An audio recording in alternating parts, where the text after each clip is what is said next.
रामकृष्ण हरी. कटेवरी हात विटेवरी उभा तोच जगाचा पोशिंदा. आणि याच पंढरीत याच भाविकांसाठी सागर डेव्हलपर्स घेऊन आले आहेत भव्य ओपन प्लॉट प्रकल्प, ते सुद्धा दर्शन रांगेच्या अगदी जवळ. इथे पाठीमागे आहे दर्शन बारी. नगरपालिका हद्दीतील नियोजित आराखड्यातील 50 फूट डीपी रोड. संपूर्ण प्रोजेक्टमध्ये अंतर्गत street lights, plot demarcation, plantation आणि प्रत्येक प्लॉटला स्वतंत्र नळ कनेक्शन. संपूर्ण प्रोजेक्टला तारेचे कंपाऊंड. ज्येष्ठ नागरिकांना बसण्यासाठी बेंचेस. चला तर मग आत्ताच बुक करा मठासाठी किंवा आपल्या हक्काच्या घरासाठी आपल्या हक्काचा प्लॉट, तेही अगदी माफक दरात. ताज्या घडामोडी पाहण्यासाठी आमच्या YouTube चॅनलवरील PVR म्हणजेच पंढरी वार्ता या न्यूजला सबस्क्राईब करा आणि शेजारील बेल आयकॉनवर क्लिक करा. पंढरपूर मंगळवेढा विधानसभा मतदारसंघात जन आशीर्वाद यात्रेच्या माध्यमातून भगीरथ भालके हे संवाद साधणार असून आजपासून या मतदारसंघात विविध गावांना भेटी देणार आहेत. आज 14 सप्टेंबर पासून मंगळवेढा तालुक्यातील हुन्नूर येथे बिरोबा देवास नारळ फोडून जन आशीर्वाद यात्रेचा शुभारंभ करण्यात आला. या सकाळच्या सत्रात हुन्नूर, महमदाबाद, पडोळकरवाडी या गावात भगीरथ भालके यांनी ग्रामस्थांसोबत बैठकीच्या माध्यमातून संवाद साधला. स्वर्गीय आमदार भरतनाना भालके यांना निवडणुकीत मताधिक्य दिलेल्या या भागातील जनतेने विधानसभा निवडणुकीसाठी आशीर्वाद द्यावा. स्वर्गीय भरतनानांप्रमाणे जनतेशी जोडलेली नाळ कधीही तुटू देणार नाही. इथल्या जनतेला दिलेले आश्वासन पूर्ण करण्यासाठी अहोरात्र परिश्रम घेऊ अशी ग्वाही दिली. लोकसभा निवडणुकीत आपण खासदार प्रणितीताई शिंदे यांच्या पाठीशी राहिलात.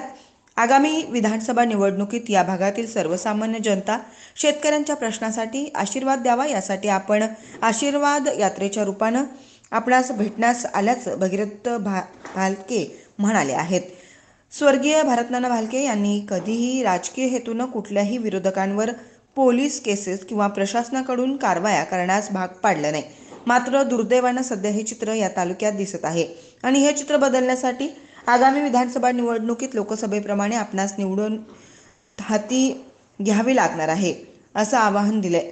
जनता हाच पक्ष म्हणून स्वर्गीय भरतनानांनी काम केलं. मात्र आता लोक प्रतिनिधी सरकार आपले असून देखील जनतेच्या जिव्हाळ्याच्या प्रश्नासाठी बोटचिपीची भूमिका घेत असल्याची टीका भगीरथ भालके यांनी केली. भगीरथ भालके यांच्या या जन आशीर्वाद यात्रेस हुन्नूर, महमदाबाद, लोणार या ठिकाणी ग्रामस्थांचा उत्स्फूर्त प्रतिसाद मिळाल्याचं दिसून आलं. भगीरथ भालके यांच्या स्वागतासाठी या परिसरातील ग्रामस्थ मोठ्या संख्येने उपस्थित राहिल्याचंही दिसून आलं. आज आपल्या बहुजन समाजाचं आराध्य दैवत हुन्नूरच्या बिरोबाला त्या ठिकाणी श्रीफळ आणि आशीर्वाद घेऊन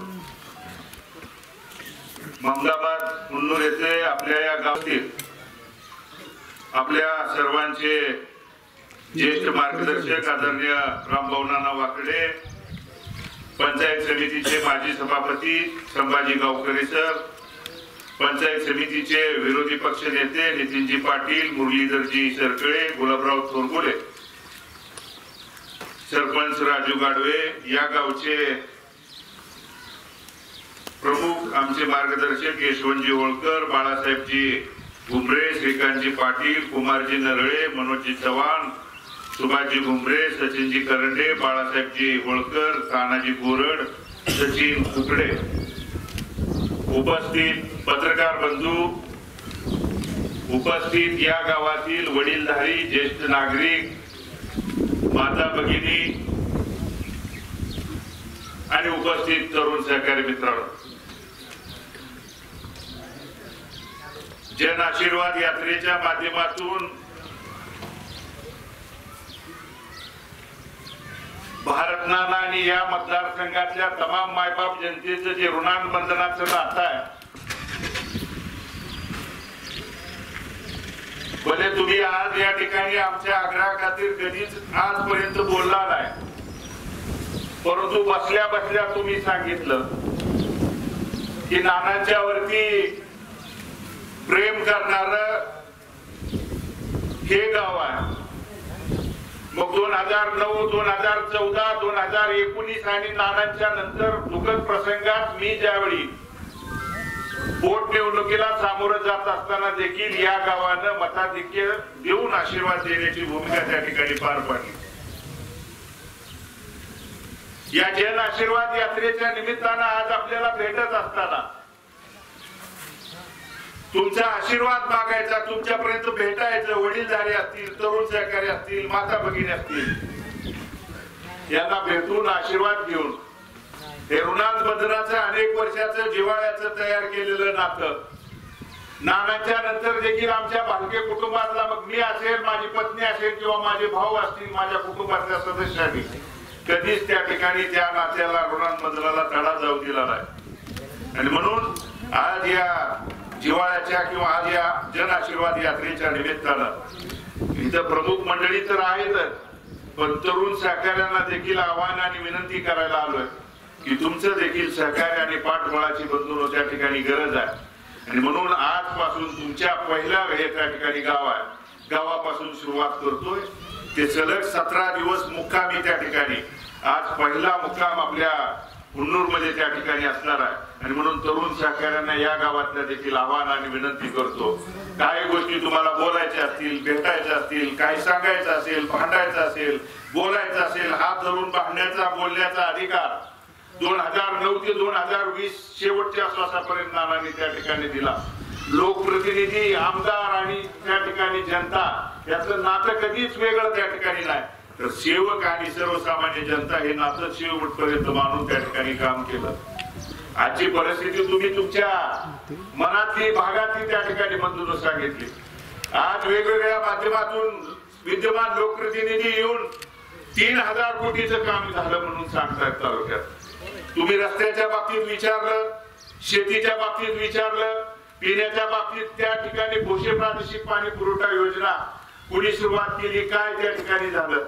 2009 ला तुम्ही तुमच्या शेतकऱ्याचा पोरगा म्हणून पहिल्यांदा नानांना विधानसभेत पाठवल्यानंतर ज्यावेळी आजूबाजूच्या परिसरामध्ये माता भगिनी एखादी माझी माय माऊली पाणी आणायला गेल्यानंतर विहिरीत पडून दुर्दैवी मृत्युमुखी पडलेल्या सुद्धा घटना आपल्या आजूबाजूच्या गोष्टी असतील या परिसरात घडल्यानंतर ज्यावेळी दुःखाच्या प्रसंगात त्या ठिकाणी भोसे प्रादेशिक पाणी पुरवठा योजना झाली पाहिजे आणि माझ्या माय भगिनीच्या मायमावल्यांच्या डोक्यावरचा हंडा उतरवला पाहिजे या उद्देशानं झपाटून त्या ठिकाणी जवळजवळ 79 कोटी रुपयाची योजना 10% आठ असताना 10% म्हणजे तुम्ही म्हणाल 79 कोटीला 10% किती, तर आपल्या या 42 गावातल्या मग त्या ठिकाणी गावांनी 79 कोटीच्या 10% म्हणजे 7,90,00,000 रुपये त्या ठिकाणी आपल्याला भरावे लागले असते, जे आपल्याला कदापि त्या ठिकाणी शक्य नव्हते.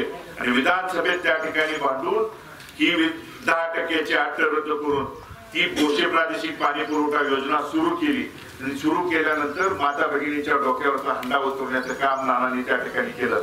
शेवटच्या श्वासापर्यंत ती योजना कधी बंद पडू दिली नाही. नानांच्या दुःखद निधनानंतर 28 नोव्हेंबर 2020 ला नानांची दुःखद घटना घडली आणि त्यानंतर मार्च 2021 ला विधानसभेची पोटनिवडणूक झाली आणि त्या रखरखत्या उन्हाळ्यात ज्यावेळी ती योजना बंद होती त्यावेळी मी त्या दरम्यान विधानसभा लढवत असताना, पोटनिवडणूक लढवत असताना त्या काळचे तत्कालीन पालकमंत्री मग भरण्यामामा असतील किंवा राज्यातल्या मंत्री महोदयांना सांगितलं, माझी त्या ठिकाणी माता भगिनी असतील, माझी मायबाप जनता पिण्याच्या पाण्याची वणवण एकीकडे करते, दुसरीकडे मी जोपर्यंत तुम्ही ती पाणी पुरवठा योजना सुरू करत नाही तोपर्यंत मी उमेदवारी अर्ज भरणार नाही म्हणून सांगितल्यानंतर ती 2021 मध्ये मार्च, एप्रिल, मे मध्ये त्या ठिकाणी ती योजना सुरू झाली. मात्र विधानसभेची निवडणूक झाल्यानंतर लोकप्रतिनिधींनी पाठपुरावा करून त्या योजनेच्या बाबतीत सुरू करण्यासाठी आग्रह आता त्या ठिकाणी करायला पाहिजे होता किंवा त्या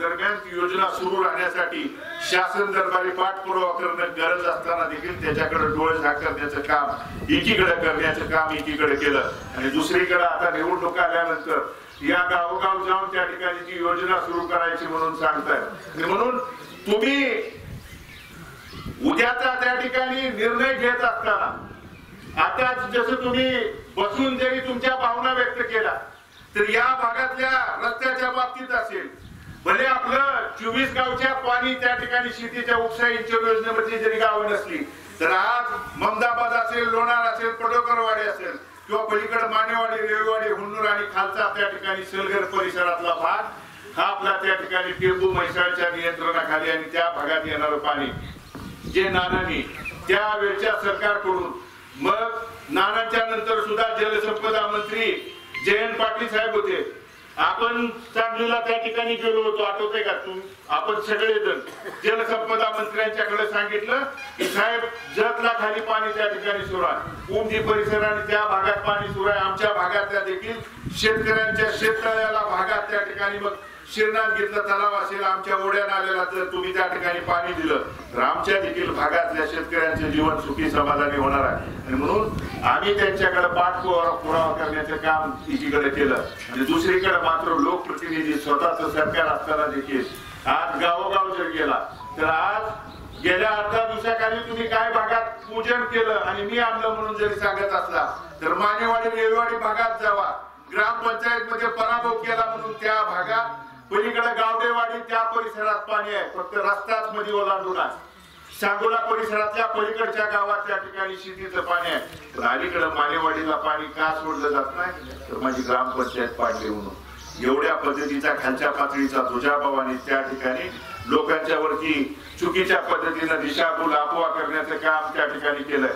आणि म्हणून मी आज तुमच्या पुढं हात जोडून विनंती करून आशीर्वाद मागण्यासाठी त्या ठिकाणी आलोय, ना की तुम्हाला त्या ठिकाणी दमदाटीची किंवा तुम्ही काम करा माझ्या सोबत राहा नाहीतर तुमच्यावरती त्या ठिकाणी अमुक करीन तमुक करीन जे त्या ठिकाणी पुढच्या लोकांच्याकडून चाललेली पद्धत आहे. आजूबाजूच्या परिसरात जर बघितलं तर आपल्या शेतातला मुरुम देखील आपल्या रस्त्यावरती टाकायचा अधिकार या भागातल्या शेतकऱ्यांना राहिला नाही.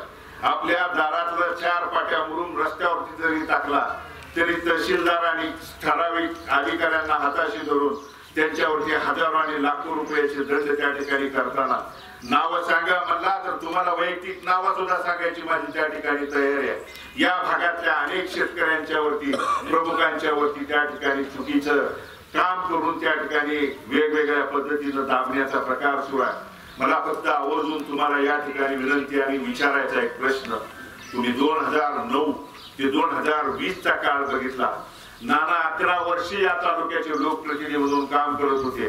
या तालुक्यातल्या पडोकरवाडी असेल या टोकापासून ते पलीकडच्या त्या टोकापर्यंत कुणीही एक जणांनी भले काम ते करत असताना एखादी ग्रामपंचायत विरोधी पक्षाचा आहे, विरोधी गटाचा आहे, विरोधी पार्टीचा, पण एक जरी ग्रामपंचायत किंवा एक जरी त्या ठिकाणी विरोधातला माणूस उठून सांगितला की नानांनी माझ्यावरती पोलीस स्टेशन असेल, नानांनी माझ्यावरती तहसीलदारांच्याकडून त्या ठिकाणी तक्रार केली असेल, नानांनी माझ्यावरती त्या ठिकाणी चुकीच्या पद्धतीनं कोणती गोष्ट त्या ठिकाणी दाबण्याचा प्रकार असेल किंवा निधी मागायला गेल्यानंतर तू माझ्या गटात प्रवेश कर माझ्याकडे ये म्हणून जर कोणी सांगितलं असेल, आज देखील उठून कोणी सांगितलं तर मी त्या ठिकाणी तुमचं म्हणेल ते ऐकायला त्या ठिकाणी तयार आहे. म्हणून एकीकडे प्रेमानं तुमचा आमदार तुमचा सेवक असतोय की ना तुम्हाला दमदाटीची आणि जर काम नाही केलं तर त्या ठिकाणी वेगवेगळ्या पद्धतीचा अडकाव होईल, तुला दाखवेल ही भूमिका जर घेऊन जात असेल तर या तालुक्यातल्या तमाम मायबाप जनतेने आज विचार करायला लावणारी उद्याची येणारी बदलून ही निवडणूक आहे. या निवडणुकीच्या निमित्तानं मी आपल्याला आशीर्वाद आव्हान विनंती करायला त्या ठिकाणी आपल्या समोर आलोय. आज प्रत्येक परिस्थितीत मायबाप सरकार म्हणून बघितलं आणि एकदा सर्वसामान्य जनतेने ठरवलं की लोकसभेत काय होतं तुम्ही त्या ठिकाणी बघितलं. तुमच्यापर्यंत तुम्ही जर मनात एखादी गोष्ट सरकारच्या विरोधात चिडीनं सांगितली, कारण प्रत्येक गोष्ट शेतकऱ्यांचे जीएसटीच्या माध्यमातून अन्याय अत्याचार सुरू आहे. आपल्याच खिशातनं 50-50 हजार रुपये जीएसटी म्हणून त्या ठिकाणी मग खर्च असतील, वेगवेगळ्या पद्धतीनं कुठलेही औषध असतील, आपल्या मुलाबाळांच्या त्या ठिकाणी वह्या पुस्तकं, तुम्ही एखादी शाळेची पिशवी जरी घ्यायला गेला तरी त्याच्यावरती जीएसटीच्या माध्यमातून आपल्याच खिशातनं 50-50 हजार रुपये एकीकडे काढायचं आणि आपल्याला 5-6 हजार रुपये कुठलं मग पीएम किसान म्हणायचं. आता लाडकी बहीण योजना त्या ठिकाणी आणली आहे म्हणून आपलं 50,000 करून आपल्या दुसऱ्या हातानं 5,000 रुपये आपल्या हातात द्यायचं, 45,000 आपलं त्यांच्या खिशात त्या ठिकाणी घालायचं आणि 5,000 दिलं म्हणून आमची पाठ थोपट म्हणून गावोगाव त्या ठिकाणी सरकारनं सांगायचं. ही जी चाललेली दिशाभूल अफवेला तुम्ही ताकदीनं लोकसभेला त्या ठिकाणी दाखवून दिलेला आहे. आणि म्हणून तुम्ही जरी सांगत असला आता जे प्रलंबित तुमच्या महत्वाचा जिव्हाळ्याचा प्रश्न तुमच्या आशीर्वादानं खासदार आपल्या हक्काचा त्या ठिकाणी तुम्ही सांगितल्यानंतर आम्हाला त्या ठिकाणी लोकसभेत आपण काय करायचं म्हणून विचारल्यानंतर या गावातल्या अनेक वडीलधाऱ्यांना तरुण सहकाऱ्यांना एकत्रित बोलवून विचारलं की कारण आजपर्यंत 2009 पासून ते शेवटपर्यंत कोणताही निर्णय असेल, कोणतीही भूमिका घ्यायची असेल तर नानांनी जनता आणि या भागातली सर्वसामान्य मायबाप जनता हेच माझं त्या ठिकाणी पक्ष किंवा माझा प्रमुख म्हणून काम केलं. इथल्या तमाम मायबाप जनतेने सुद्धा 3 वेळा नाना आणि नानांचं चिन्ह वेगळं वेगळं असताना देखील भरभरून आशीर्वाद देण्याची भूमिका इथल्या मायबाप जनतेने त्या ठिकाणी केली. आणि म्हणून आज तुमच्या पुढे आशीर्वाद मागत असताना तुम्ही ज्या ज्या गोष्टी सांगितल्या त्या या ठिकाणी मनामध्ये घेऊन, अंतःकरणामध्ये घेऊन, माझ्या झालेल्या चुका असतील त्या बाजूला सारून तुम्ही सांगितलेल्या ज्या काय पद्धती असतील चुका दुरुस्त करून युवक मित्रांचा सहकार्य सल्ला घेऊन, वडिलांचा आशीर्वाद घेऊन त्या ठिकाणी वडीलकीच्या नात्यानं तुम्ही ज्या ज्या भूमिका माझ्या प्रेमापुढे ज्या ज्या सांगितल्या त्या पाठीशी घेऊन त्या ठिकाणी या जन आशीर्वाद यात्रेच्या माध्यमातून तुमच्यात येऊन, तुमच्यात मिसळून त्या ठिकाणी सहभागी होण्याची भूमिका जी नानाने घालून दिली आहे. कारण त्यांनी सांगितलंय शेवटच्या श्वासापर्यंत आपली लोक काय सांगतायत त्याच पद्धतीने वागायचं. आपल्या लोकांनी सांगितलं येऊन ठीक आहे आपल्याला करायचं नाही, घरी बसा, तर घरी बसायची सुद्धा त्या ठिकाणी तयारी आहे. पण आपल्या लोकांच्यासाठी जिथं जिथं सांगाल तिथं रस्त्यावरती उतरून तुम्ही जे म्हणला ना ताकदीनं करायचं हेच त्या ठिकाणी सांगण्यासाठी तुमच्यापर्यंत तुमचा आशीर्वाद त्यासाठी पाठबळ घेण्यासाठी मी बदलून त्या ठिकाणी आलेलो आहे. आज जाती जातीच्या माध्यमातून समाजावरती बदलून अन्याय अत्याचार चालू आहे. मराठा समाजाचं गेले 1.5 वर्ष बघितलं. धनगर समाजातले बांधव सुद्धा आज पंढरपूरला तुम्ही बातम्या बघितल्या असेल, पेपरला वाचलं असेल तर माहिती घेतली असेल तर बघा, बघितलं नसेल तर आवर्जून वाचा. सोमवार पासून 6 जण, राज्यातले 6 जण त्या ठिकाणी उपोषणाला बसले. माऊलीबाव हरणवर पंढरपूरच्या आणि पुणे आणि परिसरातले 6 जण त्या ठिकाणी उपोषणाला बसले. मी काल त्यांना भेटून त्या ठिकाणी माझा पाठिंबा आपल्या तुमच्या सर्वांच्या वतीने त्या ठिकाणी सांगून आलोय आणि त्यांना सांगितलंय उद्या बिरोबाच्या चरणी नतमस्तक होण्यासाठी जाणार आहे. बिरोबाच्या चरणी आणि इथल्या तमाम मायबाप जनतेला देखील जागा करून जे समाजावरती अन्याय अत्याचार त्या ठिकाणी सरकार करतंय, एकीकडे सरकारला आपण मायबाप म्हणतो आणि दुसरीकडे सर्वसामान्यांच्या वरती मराठा समाज 1.5 वर्ष झालं रस्त्यावरती उतरतोय. धनगर समाज त्या ठिकाणी एसटी मध्ये आरक्षण त्या ठिकाणी एसटी मधलं समाविष्ट करा म्हणून जर उपोषण करत असतील तर त्यातल्या 2-3 परवा दिवशीपासून त्या ठिकाणी प्रकृती शुगर लेवल त्या ठिकाणी कमी जास्त होती, प्रकृती ढासळण्याचं काम 2 दिवस चालू आहे. पण त्यांनी मला काल सांगितलं, त्यांच्या भाषणात सुद्धा तुम्ही ऐकलं असेल, सरकारचा एक देखील प्रतिनिधी सोमवार पासून आज शनिवार आहे बंधूंनो 6वा दिवस आहे, कोणी त्या ठिकाणी विचारपूस देखील करायला आज आलं नाही. सरकार कोणाचं आहे, कुठल्या कातडीचं त्या ठिकाणी सरकार आहे याचा देखील जाब विचारण्याची जबाबदारी आपल्या सर्वांच्या वरती आहे. ज्या पद्धतीने तुम्ही लोकसभेच्या माध्यमातून विचारलं म्हणून या तुमच्या सगळ्या सारासार गोष्टीचा विचार करून तुमचा आशीर्वाद घेण्यासाठी मी आज या जन आशीर्वाद यात्रेच्या माध्यमातून आपल्या समोर या ठिकाणी आलेलो आहे. तुमच्या ज्या ज्या भावना आहेत, ज्या ज्या भूमिका आहेत, ज्या ज्या त्या ठिकाणी आहेत, कारण बोलायचा भांडायचा अधिकार आपल्याला नानांनी दिला. एखादी गोष्ट नाही पटली तर भांडायची, त्या ठिकाणी आपल्या माणसाला हाताला धरून सांगायचे, भांडायचा अधिकार आहे. दुसरीकडे तो देखील अधिकार तुम्हाला नाही. जवळ जाऊन हे असं का आमच्या भागात हे होत नाही म्हणायचा देखील अधिकार नाही. आणि म्हणून तो अधिकार जर मिळवायचा असेल, त्या अधिकारवाणीनं जर तुम्हाला त्या ठिकाणी बोलायचं असेल तर तुमचा आशीर्वाद, तुमची ताकद, तुमचं सहकार्य त्या ठिकाणी गरजेचं आहे. नानांच्या नंतर पोटनिवडणूक झाली बंधूंनो. या ठिकाणी 14-19च्या निवडणुका तिरंगी झाल्या होत्या. पोटनिवडणूक त्या ठिकाणी कशा पद्धतीनं वेगवेगळ्या शक्ती ताकदी एकत्रित आल्या तुम्ही बघितलं. एकत्रित आलेल्या लोकांच्या देखील आज गाव भेटीच्या निमित्तानं त्यांच्या प्रमुखांना देखील पश्चातापाची भावना आज गावोगाव भागाभागात जाऊन होती आहे. जर प्रमुखांना पश्चातापाची भावना होत असेल तर सर्वसामान्य गावकऱ्यांना मत टाकलेला आशीर्वाद दिलेल्या जनतेची काय भावना असेल ही सुद्धा तपासून बघण्याची त्या ठिकाणी गरज आपल्यावरती आलेली आहे. आणि म्हणून आज ती चूक त्यांना त्या ठिकाणी झालेली दुरुस्त करायची आहे. म्हणून त्या दुरुस्तीमध्ये आपलं देखील योगदान, आपल्या देखील इथल्या माता भगिनींचा आशीर्वाद, तरुण सहकार्यांचा आशीर्वाद. भले इथं तुम्हाला गर्दीच्या माध्यमातून एखाद्या काय अडचणीमुळे तुम्हाला बोलता येत नसेल, सांगता येत नसेल तर आज इथून मी तुमच्या नंतर लोणारला जाणार आहे, पडळकरवाडीला जाणार आहे, मानेवाडी, रेवाडीत जाऊन हुन्नूर मध्ये जाऊन हुन्नूरच्या बिरोबाच्या मंदिरामध्ये मुक्काम त्या ठिकाणी करणार आहे. तुमचं जे जे काय म्हणणं असेल त्या ठिकाणी काय कुठल्या सूचना करायच्या असतील तर वैयक्तिक देखील भेटून तरुण सहकारी मला बोलू शकतोय, एखादी गोष्ट हक्कानं सांगू शकतोय, भांडू शकतोय. आणि म्हणून ह्या आशीर्वादाच्या निमित्तानं मी तुमचा आशीर्वाद घेण्यासाठी त्या ठिकाणी आलेलो आहे. आज तुम्ही जे सांगितलं पक्षीय चिन्हाच्या बाबतीत, मी तुमच्या सगळ्यांच्या आग्रहाखातीर आशीर्वादाच्या सांगण्याच्या नंतर नानाने आपल्याला शिकवून दिल्या, कोणतीही भूमिका घेत असताना आपल्या काम करणाऱ्या सोबतच्या वडीलधाऱ्यांना, तरुणांना, आपल्या भागातल्या कार्यकर्त्यांना, पदाधिकाऱ्यांना विचारात विश्वासात घेऊन निर्णय घ्यायचा. तुम्ही सांगितलं महाविकास आघाडीच्या बरोबर लोकसभेला राहायचं. मी एकमेव या भागातला त्या ठिकाणी महाविकास आघाडीच्या माध्यमातून सोबत राहण्याची भूमिका मी त्या ठिकाणी पार पडली. आदरणीय ताईंच्या बरोबर त्या ठिकाणी सोलापूर लोकसभेला आणि माढा लोकसभेला त्या ठिकाणी जयशील यांच्या पाठीमागे तिथल्या जवळजवळ 57 गावं पंढरपूर तालुक्यात जोडलेल्या त्या गावात त्यांनी राहिली. त्यामुळं महाविकास आघाडीकडूनच आपण उमेदवारी त्या दरम्यान मागतोय. आज वेगवेगळ्या दिशाभूल आपण पसरवत असेल तर महाविकास आघाडी आपल्या ठाम पाठीशी आहे.